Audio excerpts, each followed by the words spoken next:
National security committee میرے خیال میں بڑا مناسب فورم ہے جہاں تمام حساس معاملات ڈسکس ہونے چاہیے. کئی دنوں سے بحث ہو رہی ہے, بیسز دے رہے ہیں نہیں دے رہے, افغانستان کا کیا ہونا ہے, اجلاس ہونے جا رہا ہے, پراپرلی یوٹیلائز کرنا چاہیے اپوزیشن کو. کیا کہیں گے آپ؟ سوری میرے سے پوچھ رہے ہیں؟ جی زبیر صاحب آپ سے پوچھ رہا ہوں. پریشان کیوں ہو گئے سر؟ آپ کا بڑا میرا رول خیال ہے ہونا ہے بڑا اس میں. امپورٹنٹ ہے ایشو.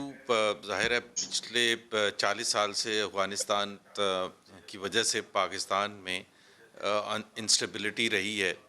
پاکستان نے ایک بہت بڑی پرائز پے کیا ہے اور اس پہ ایک پوری سوسائٹی ایک چینج ہوئی 1979 کے بعد جس طرح سے یہاں اس کے ایفیکٹس ہوئے. اور میں افغانستان کو بلیم نہیں کر رہا اس میں, بٹ حالات ایسے تھے کہ ایک ورلڈ شیٹرنگ ایونٹس ہو, پھر اس کے بعد 9/11 ہوا.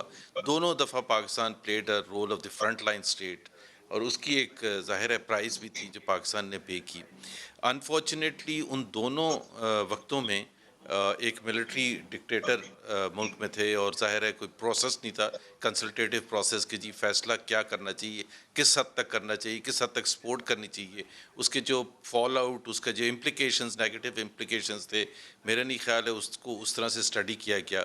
بیکاز وہ دونوں دفعہ ایک اپرچونٹی تھی ان جنرلز کے لیے, جنرل ضیاء کے لیے 79 میں, اور 9/11 کے بعد 2001 میں جنرل مشرف کے لیے, کہ اپنی پاور کو وہ انہینس کرنے کا ایک ان کے پاس ایک بہت زبردست ایک موقع تھا, اور انہوں نے یوٹیلائز بھی کیا اس سے, فائنینشیل بھی, اکنامک سچویشن بھی, اور اپنی ظاہر سی بات ہے وہ سینٹر سٹیج پر آگے, ورلڈ سٹیج پر دونوں جنرلز.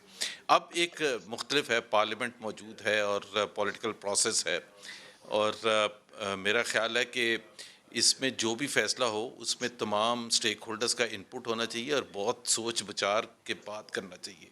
فیصلہ بتانے کے لیے نہیں کمیٹی کی میٹنگ ہونی چاہیے کہ فیصلہ یہ ہو گیا, یہ ہم کرنے جا رہے ہیں. حالات سامنے رکھے جائیں, and let the political leadership take the final decision, اور جس میں وہ یہ سب دیکھیں کہ اس کا negative fall out economic, legal, دوسرے سوسائٹی کو کوئی امپلیکیشنز کیا ہوں گے آگے جا کے, انٹرنیشنل کمیونٹی کے حوالے سے, بالکل صحیح. IMF کے حوالے سے,